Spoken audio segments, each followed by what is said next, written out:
Okay. Assalamualaikum warahmatullahi wabarakatuh, and welcome to my YouTube channel. So today in this video we will learn about the methods in gene cloning. But before we go through with the methods, what is gene cloning? Okay, gene cloning is a process to produce genetically identical copies of certain genes or DNA fragments. Okay, so to make the gene cloning, there are several methods that we need to use. Okay, so the first step is the isolation of gene. Okay, during isolation of gene, the both plasmid vector and target DNA are isolated, which is plasmid vector is isolated from the bacteria cell and the target DNA is isolated from the cell of interest, which is the cell we want. Okay, so after the isolation of gene, the second step is to cleave or cut the DNA. Okay, so the target DNA and plasmid vector are cleaved by same and compatible restriction enzyme. Okay, why we need to use the same and compatible restriction enzyme?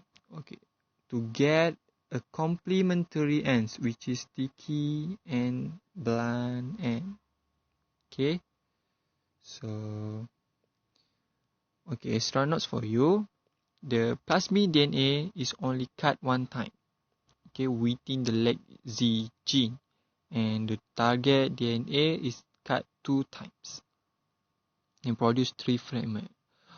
Okay, after we cut the target DNA and plasmid vector, the third step is insertion. Okay, during insertion, DNA fragment is inserted into the plasmid and it will form a recombinant plasmid and non-recombinant plasmid.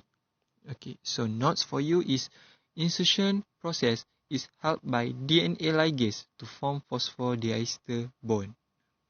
Okay, after the process of insertion, the fourth step is transformation and amplification.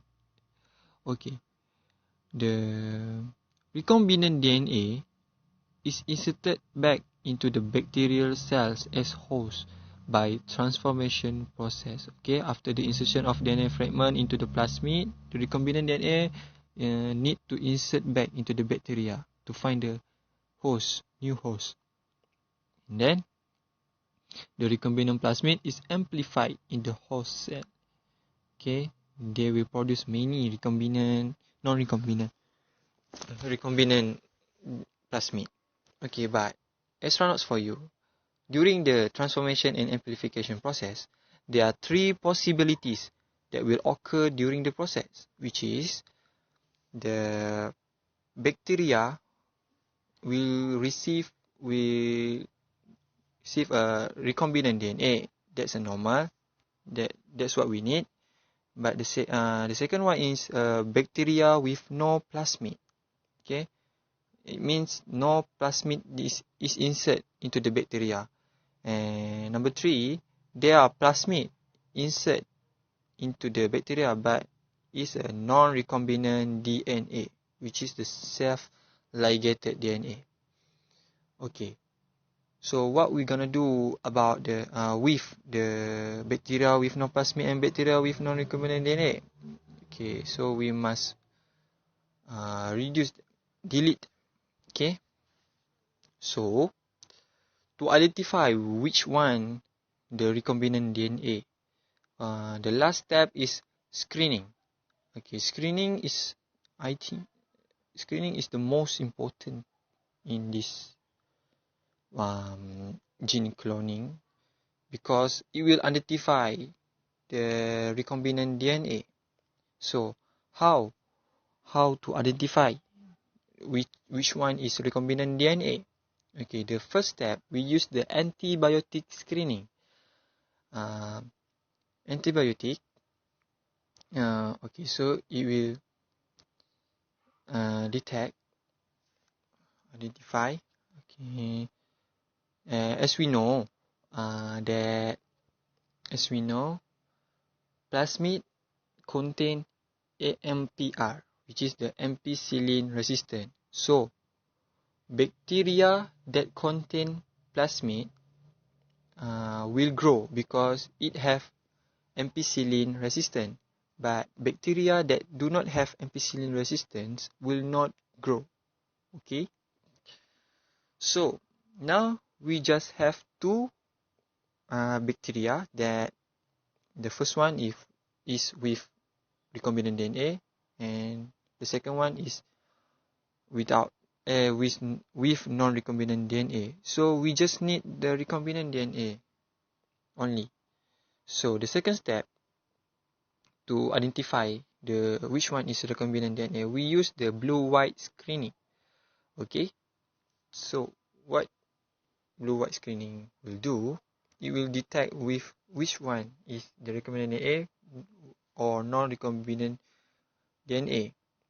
So it will give several characteristics, which is if recombinant DNA, it will the colonies will be white. Okay,